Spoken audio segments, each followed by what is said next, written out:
Good morning and Happy New Year sa tanan. Praise God. This is the first Sunday of 2013. First message nga inyohang madungog sa pulpit. And also, first Sunday, wherein karon maga-partake usab kita sa communion after sa mensahe. Praise the Lord. So, ready na bantanan nga maminaw sa pulong sa Ginoo? Amen. Praise God. So, thank you po, Jai, sa ato ang visitor, Brother Romil, from Dasma. Praise God nga napili niya, pinili niya na dito pupunta ngayon sa Church of God. Praise the Lord. Okay, so this morning, atong basahon ang text nga magikuhaan sa mensahe in Joshua chapter 3, verse 1 up to verse 17. So, those who have their Bible with them, open it in Joshua chapter 3, verse 1 to 17. And then, ang wala nakadalag Bible, so mabasa ninyo diri sa big screen. Praise God. Joshua 3, verse 1 to 17.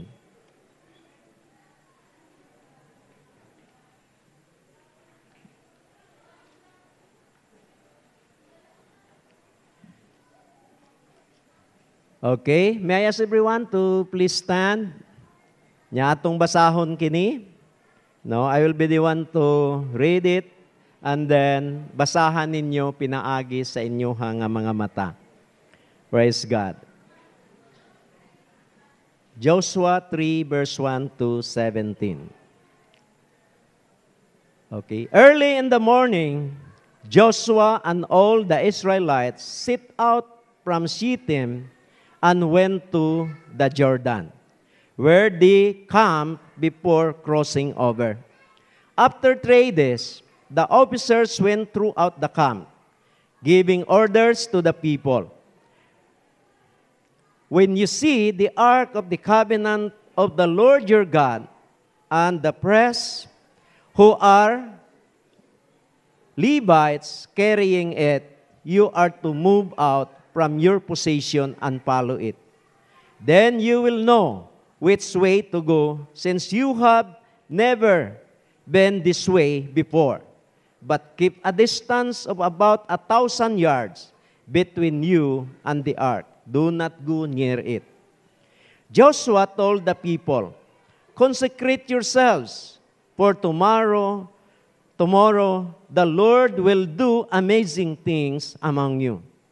Joshua said to the priests, take up the ark of the covenant and pass on ahead of the people. So they took it and went ahead of them. And the Lord said to Joshua, today I will begin to exalt you in the eyes of all Israel, so they may know that I am with you as I was with Moses. Tell the priests that carry the ark of the covenant. When you reach the edge of Jordan's waters, go and stand in the river. Joshua said to the Israelites, come here and listen to the words of the Lord your God. This is how you will know that the living God is among you, and that He will certainly drive out before you the Canaanites, the Hittites, the Hivites, the Perizzites, the Girgashites, the Amorites, and the Jebusites. See, the ark of the covenant of the Lord, and all the earth will go into the Jordan ahead of you. Now then, choose 12 men from the tribes of Israel, one from each tribe. And as soon as the priests who carry the ark of the Lord of all the earth, set foot in the Jordan, its waters flowing downstream will be cut off and stand up in the heap. So when the people come to cross the Jordan, the priests carrying the ark of the covenant, went ahead of them. Now the Jordan is at flood stage all during harvest. Yet as soon as the priests who carried the ark reached the Jordan, and their feet touched the water's edge, the water from upstream stopped flowing. It piled up in a heap a great distance away at a town called Adam in the vicinity of Zaridan, while the waters flowing down to the sea of the Araba, no, the Celso Sea, was completely cut off. So the people crossed over opposite Jericho. Now the priests who carried the ark of the covenant of the Lord stood firm on dry ground in the middle of the Jordan, while all Israel passed by until the whole nations had completed the crossing in the dry ground. Praise God. Ang Diyos magapanalangin sa iyang pulong magaampo sa kita. Father God, Lord, gibasa na Ginoo ang imong pulong nga mo'y gikuhaan sa mensahe niini nga kabuntagon. Father God, ani ako karon nagbarog sa imong atubangan ug sa atubangan sa imong mga katawhan o God. Lord, andam na ako nga mo presentar o Lord sa imong pulong ngadto sa imong mga katawhan karon. So use my mouth, O God. I need your fresh anointing, Lord.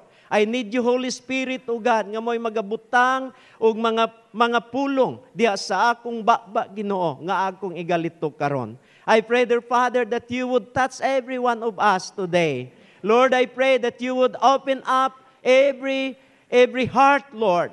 Ang tanan nga mga igdulungog, ang tanan nga mga tanan Ginoo, nga mga panghuna-huna, Lord. I pray that you would help each one of us, O God, nga masintro ang among mga panghuna-huna, O God, diha sa imong mga pulong karon. So, Father, I pray, Lord, nga ikaw makigsulti sa matag usa karon.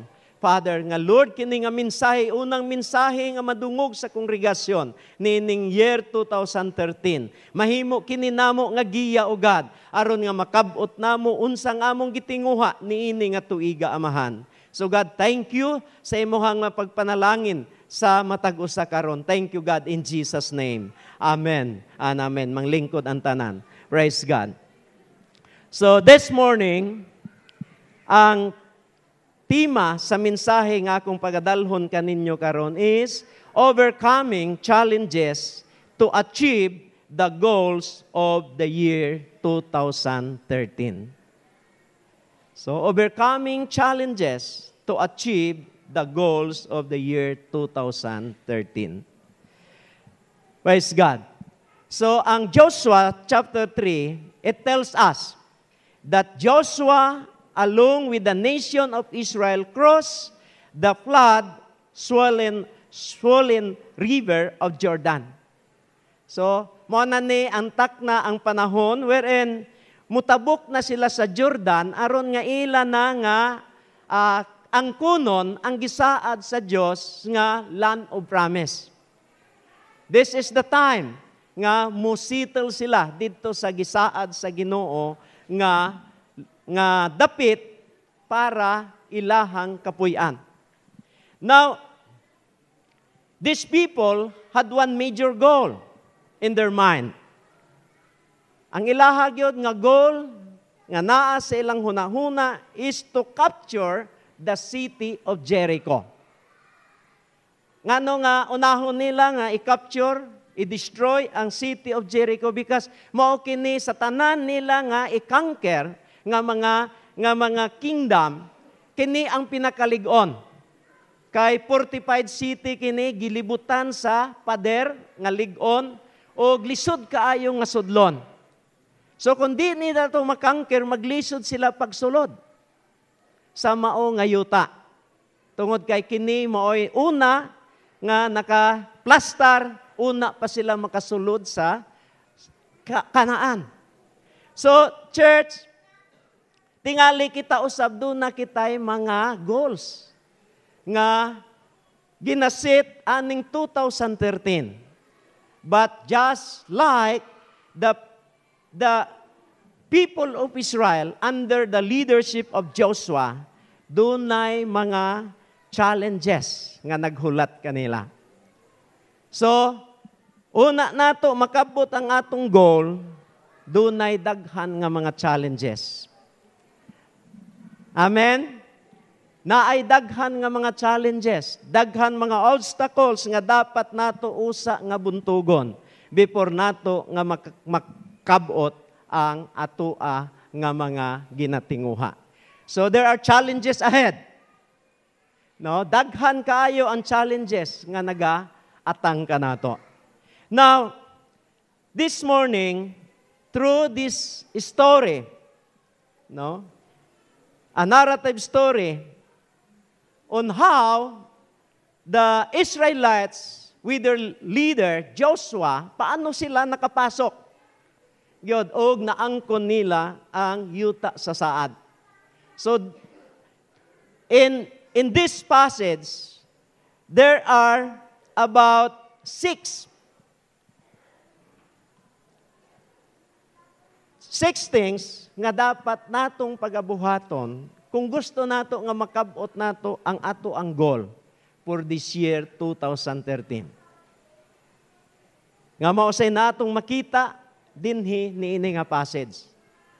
Now, the first thing nga ilang gibuhat is that, or mausay atong pagabuhaton, is that to take immediate action. Muna number 1. To take immediate action. Now, sa previous nga chapter, especially in chapter 2, atong mabasa diha nga before sila nga mukros dito sa Jordan River, doon ay spy, dalawang spy na gisugo ni Joshua nga mo spy kung unsa gyud ka lig-on ang siyudad sa Jericho. So, and then these two spies, dito sila nakaadto sa usa ka harlot, si kay Rahab. So, nakita nila, no, ilang gistadihan, asa sila dapit nga mopasok, kung ugaling mo sulong na sila sa Jericho. So, niadtong nakita nila, so, through the help of Rahab, wala sila madakpi, although nga naalarma ang mga tao sa Jericho, naalarma sila, naay nakakita kanila, pero through the help of Rahab, naka-escape sila. Pero dunay saad nila nga, o doon na po'y hangyo si Rahab nga, just in case, nga masulong nila ang maunga, o ma-destroy nila ang city, nga spare nila ang pamilya ni Rahab. O mo'to'y ilang agreement. Yes, we will spare it. No? Dili namo sila unsaon, as long nga naa sila sa imuhang balay. Ang tanan. Okay, so muna siya nga, pag uli sa duha ka spy, no, ilan nang gisulti kay Joshua, unsay ilang napanid-an dito. And then, atong mabasa sa verse 1 of chapter 3, nga si Joshua wa na kahulat o kanang bitang adlaw na, but instead, ingon siya, early in the morning. No, sa diha nga nabati niya ang taho sa mga dalawa ka spy, early in the morning. No, early in the morning, Joshua and all the Israelites set out from Shittim and went to Jordan. So there was an immediate action nga gihimo dayon nila. Amen ba? So, in other words, kung doon na tayo goals nga ginaset aning 2013, dapat doon na dayo'y action nga atong pagabuhaton immediately. Amen. Adi na ta maghulat, ug dugay pa nga panahon. No? Kailangan nga ato dayong buhaton. Just like Joshua, he could have waited. No? Pwede unta niya nga hulaton pa ang signal, pero instead, he took immediate action. No? He took immediate action. So, most of gihapon, no, it might be nga naatay personal nga mga goals ato ang kinabuhi, or whether dunay goal nga atong isit for our church, or sa ato ang trabaho, sa ato ang pag-eskwela, sa mga estudyante, ang kailangan nga buhaton. Aron nga mahimo, matuman ang goal nga atong gisit is that we have to take immediate action. Amen ba? Praise God. So, most people, when confronted with difficult and risky tasks, they put them off as long as possible. So often, it only makes matters worse. So sahay, kadaghanan sa mga tao, kung kanabitang makasugat og mga difficulty, although nga naa na iyahang desire nga mo kana iyang kabuton, instead nga mo padayon, mo atras. Mo atras. So, sana dili ingon ana ang atoa nga karakter.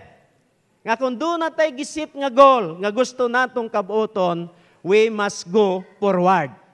And we must take immediate action and we must go forward. Maskin pa kung dunay mga obstacles nga iali sa kaaway. Amen ba? Amen?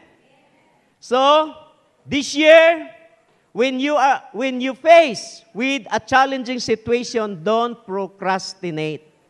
Ayaw paglangan-langan. Ayaw langan-langan na unsay gusto nimo nga mahitabo ani nga tuiga. No, we must take an immediate action. Amen?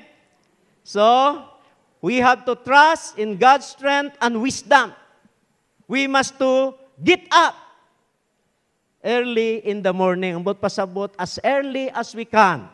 No, kailangan nato nga mutik gayon kita og action. Amen. Praise God. Hallelujah. So, that manay rason why nga gisit nato ang 5 days unta nga prayer and fasting diri sa church and preparation. No, i-prepare nato ang atoa nga goal unta ani nga tuiga. Praise God. Salamat kay dunay how many of us nga ni Anhe.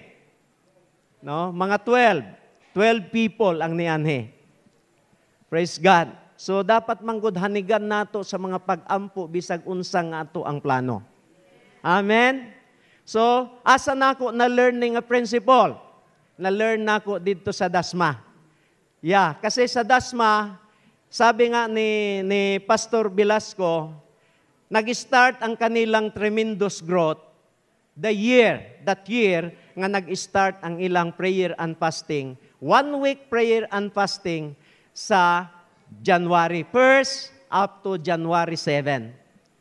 So, I don't know how many people ang nag-response, Brother Romel, this year. Tomorrow pa. Tomorrow pa mag-start. Okay, so bukas pala mag-start sila. So we are ahead.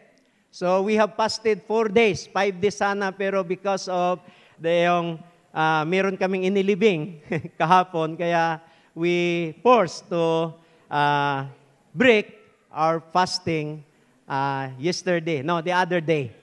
So bukas pa sana, kahapon pa sana. Okay? So ngano nga gihimo to? Because we have goal. Na as you remember, 5 years ago, natay goal nga kining church nato mo increase sa 500 members. Pero niabot ang 5 years, wala na hitabo. Wala makabot. Still, so karon dunay another nga goal. I don't know what's the goal of Pastor Sammy tungod kay siya man ang mupadayon. So just like what happened to Moses, ang goal ni Moses is that makaabot sila sa Kanaan through his leadership, pero wa siya kaabot sa Kanaan, no? Along the way, na mantay siya o gipasan niya ang leadership dito kay Joshua. Ganon din. No, wala makabot nato ang ato ang goal karon nga tuiga So ipasa na ako ni kay Pastor Sammy next year, akaron nga tuiga. Amen? Akong ipasa. So whatever nga goals ang iyahang gina-sit up karon.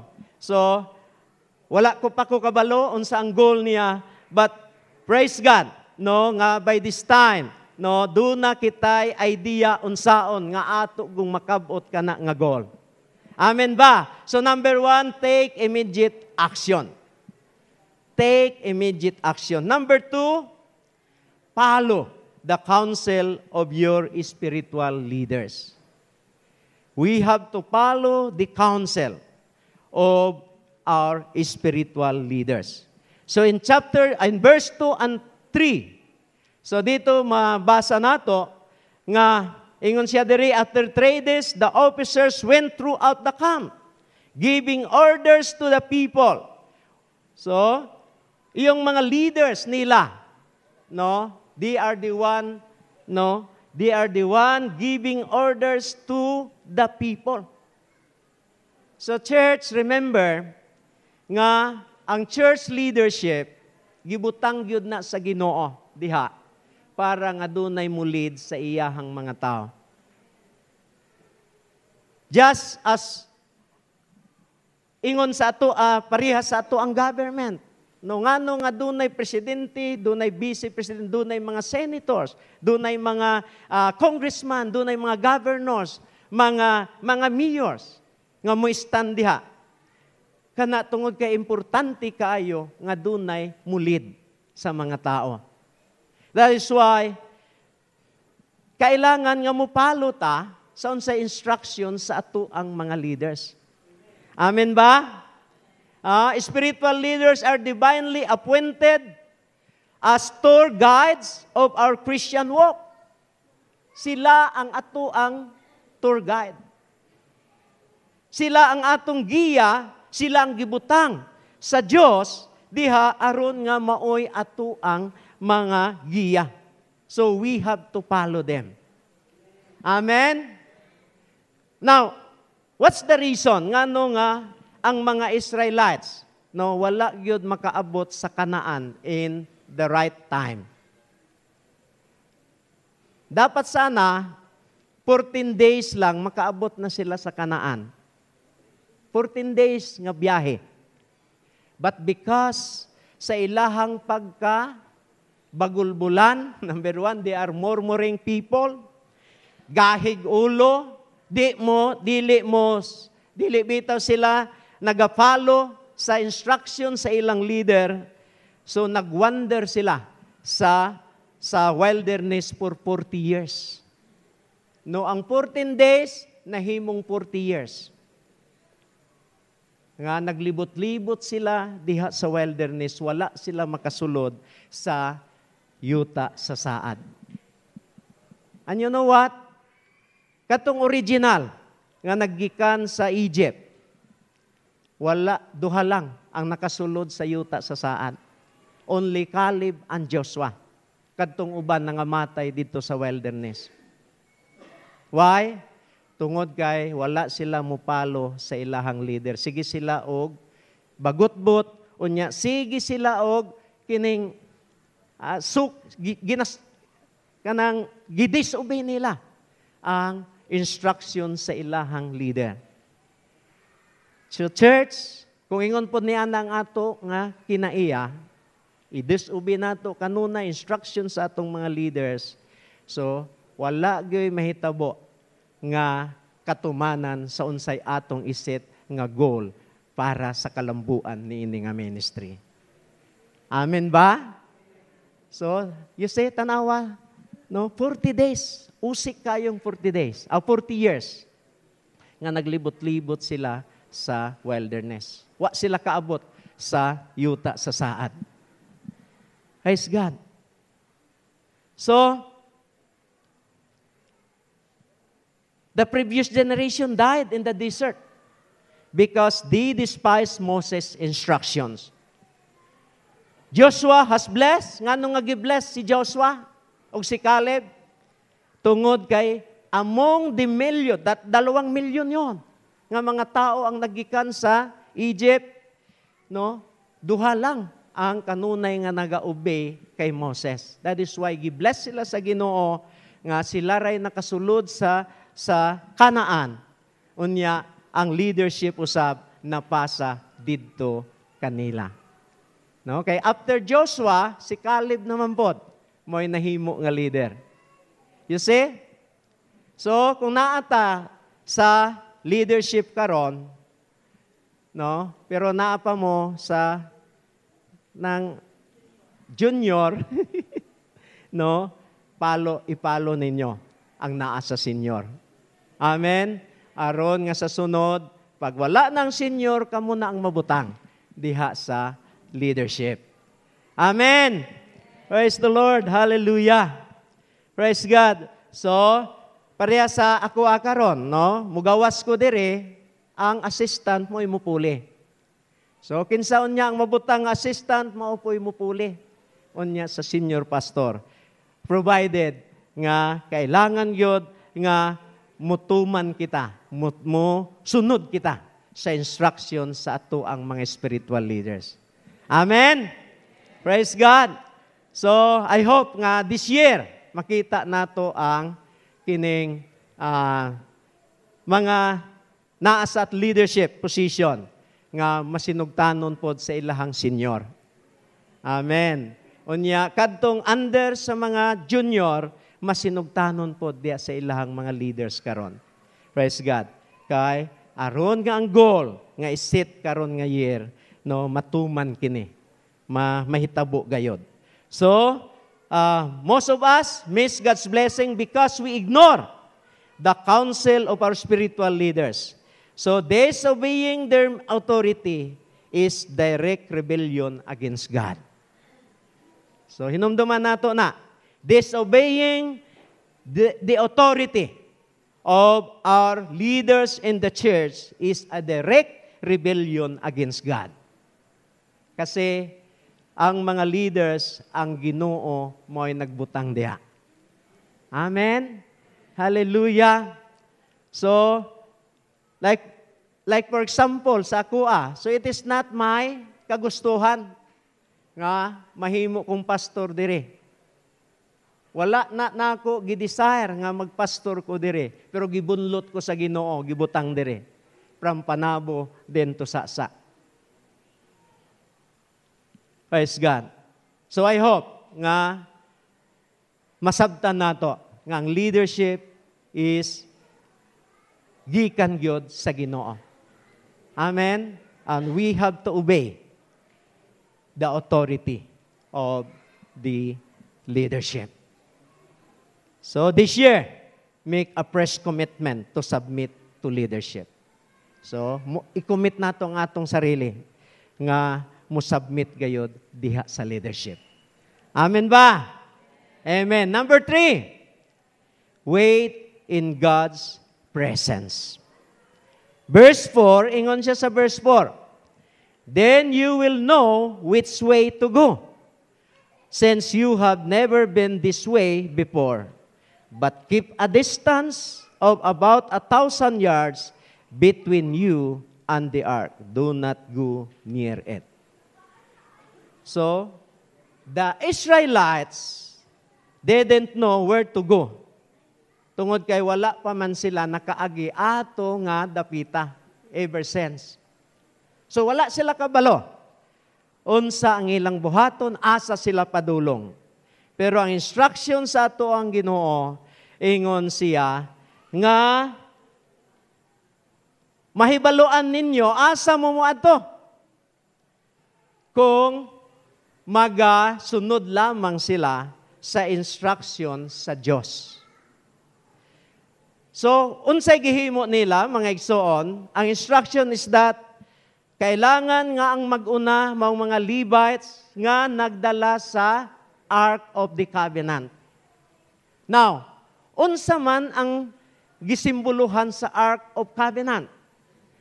The Ark of the Covenant symbolizes the presence and the power of God.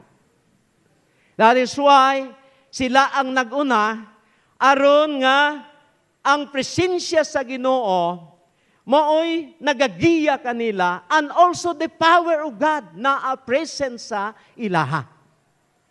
Amen. So, naguna. And then, ingon, ang instruction is that, but do not go near sa Ark of the Covenant. Distansya ka mo og mga 1,000 kayarda. In other words, mga 1 mile or 1 kilometer ang distansya. Praise God. So, it is important that God's children spend time in His presence for guidance and direction of this new year. So, sayang kay wala gyoy daghan nga ni anhi dire. No? Nga nag-spend time sa presensya sa Diyos during sa ato ang prayer and fasting. Praise God. So, sa tanan nga mianhi, wala gud sila nagmahay. Amen ba? No, sa tanan nga ni wala gyud nagmahay nga naman nabati gyud ang presensya sa Dios. Hallelujah, glory to God. Praise the Lord. So we have to wait for the presence of God before ta nga dapat ang presensya sa Ginoo naa mo'y nagauban ka nato, nagauna ka nato, maingon man usab ang power sa ato ang Ginoo. Amen. Praise God. So, because of that, another thing nga gikinahanglan nato aron nga makabot nato o atong malampasan ang tanan nga mga challenges for this year 2013 is that sanctification is a must. Nagkinahanglan og sanctification ang ato ang kaugalingon. So in verse 6, ingon siya diya sa verse 6, Joshua said to the priests, so sa mga pari, take up the ark of the covenant and pass on ahead the people. No, sorry. This is not the one. Sanctification. Verse 5. No, verse 5.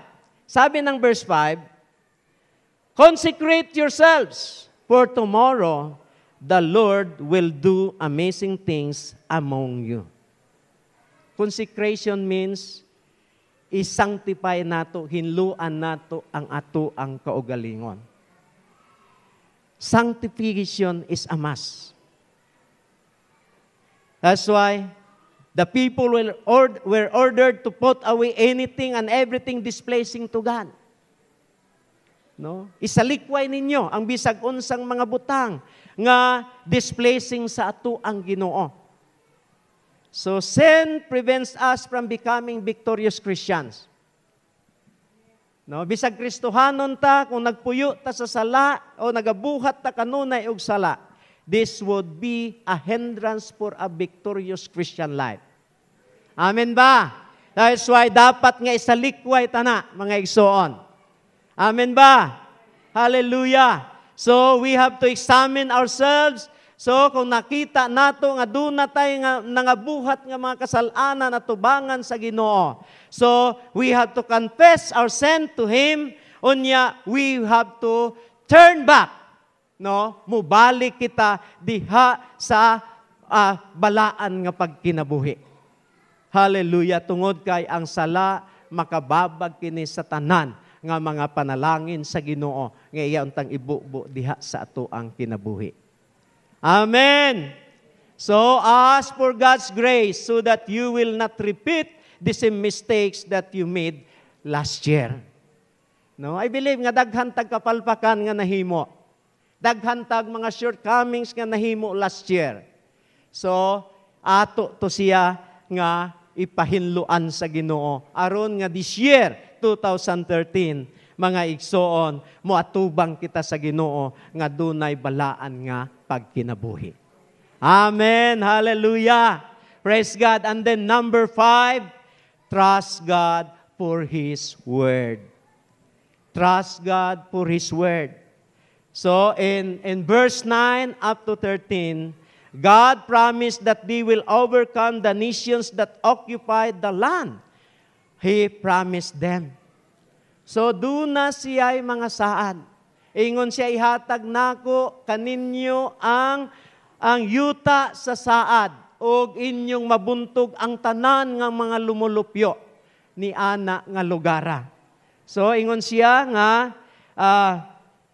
God is among you and that He will certainly drive out before you the Canaanites. As you know, kaning mga Canaanites, mauni katong mga tao nga, mga dagko. Katong nakita atong 12 spies. No, mga Canaanites to, mga kaliwat ni anak, mga higante. Pero ingon ang Ginoo ay hatag nako kaninyo. Mabuntog ninyo ang Canaanites, ang mga Hittites, ang Hivites, ang Perizzites, ang Girgashites, Amorites, ang mga Jebusites, tanan nga mga sites, pati na ang Parasites. Hallelujah! Mabuntog, mga igsoon. Praise God! So, tanan nga mga sites, still site. Praise the Lord! So, mabuntog ng tanan, mga igsoon. Only we have to trust on God's Word. Ang tanan nga mga saad sa Ginoo ato na nga saligan, mga igsoon, because it will come to pass. Hallelujah. Praise God. So, naabay mga saad sa Ginoo nga atong na-receive last year. Pero wala pa na mahitabo sa ato ang Ginoo, ato kana nga i-claim karon. Hallelujah. I-claim nato na tungod kay ang pulong sa Ginoo mahitabo gayud kini. Praise the Lord. So ingon siya nga ang kalibutan mahanaw pero ang iyang pulong di gyud mahanaw. Praise God. Tanan nga saad sa Ginoo mahitabo kini. Only tumano nato unsa ang iyahang mga kondisyon. Praise God. Praise the Lord. Then ang katapusan, kailangan nato ang faith in action. Faith in action. So, ingon siya sa James chapter 2, verse 17, faith without action is dead. Ang pagtuo nga walay buhat, patay. Praise the Lord. So, kanus aman nahitabo nga nakatabuk sila sa Jordan River. Niadtong nituo sila sa unsay gisugo sa Ginoo. Unsay gisugo, ingon siya, okay, kadtong mga Levites nga nagdala sa Ark of the Covenant, inigtunob nila sa tubig sa Jordan, they have to stay for a while. Muhundang sila. They have to stop. So, ila tong gihimo. Unya, pagtunob nila sa Jordan River, because at that time, nagbaha ni siya. Kusog kaayo ang sulog. Now, mao na ang problema karon ni Joshua, unsaon niya nga mapatabok ang almost 2 million ka mga tao sa Jordan River nga mayon tana kung ang gilap doon is 3 meters lang or 4 meters. Ang gilap doon is 1 mile. Usa ka kilometro ang kalap doon sa baha. So, unya, kusog kaayo ang current. So, pero sa diha nga nagtrust sila sa gisulti sa ato ang Ginoo, no? Gistuman nila unsay gisulti sa Ginoo pagtunog gyud sa tubig sa mga Levites nga nagdala sa Ark of the Covenant. Kadtong current, no, sa tubig ni undang. Ni atras ang tubig. Ni atras siya unya ni pundo. So, ang ilang gilakdan nahimong dry land. Just like what happened to the Red Sea, panahon ni Moses. So, don't you know, nga during the time of Moses na milagro, nga naitabo sa Red Sea, during the leadership of Joshua, doon na po'y milagro nga naitabo, mga igsoon, gipugnan sa Diyos ang current sa tubig, o nilakaw sila sa suba, nga walay tubig, bisag gamay. Dry land. Hallelujah. So mga igsoon, ingon usab ana ang mahitabo sa atoa nga mga goals kung kita mutuman sa pulong sa Dios o mutuman kita sa iyang mga instruction by faith, ang magalakaw kita nga dili lisod ang atong pagalaktan, makabot nato unsa man ang goal nga atong gisit aning 2013. Amen! Hallelujah! Praise be the name of the Lord Jesus. So what happened is that, ang instruction din, ang sunod nga instruction, okay, mulakaw na kadtong mga nagdala sa mao nga kadtong Ark of the Covenant, unya ang instruction sa Ginoo, mupundo dito tunga sa Jordan River until nga makatabok ang tanan nga mga tao. Then, kadtong nakatabok na silang tanan, nag-instruct ang atong Ginoo ingon siya, pagpili og 12 ka mga men nga moadto didto tunga og magkuha og tagsa ka mga bato. Ang 12 magkuha og tagsa ka mga bato, unya ilang i-pile up didto sa ilang nahimutangan para nga kadto mahimong memorial nga makita sa ilaha unya nga mga generations nga ang Ginoo naghatag og milagro kanila, nakatabok sila sa Jordan River nga kanang uban sa milagro sa Dios nga wa gyud sila maunsa. So gipile up nila to. And then mao na toy time nga ni tabok na pod kadtong mga Levites nga nagdala sa Ark of Covenant, then ang tubig nibalik. No? Nibalik na pod og awas. You see? Daay milagro nga mahitabo mga igsoon.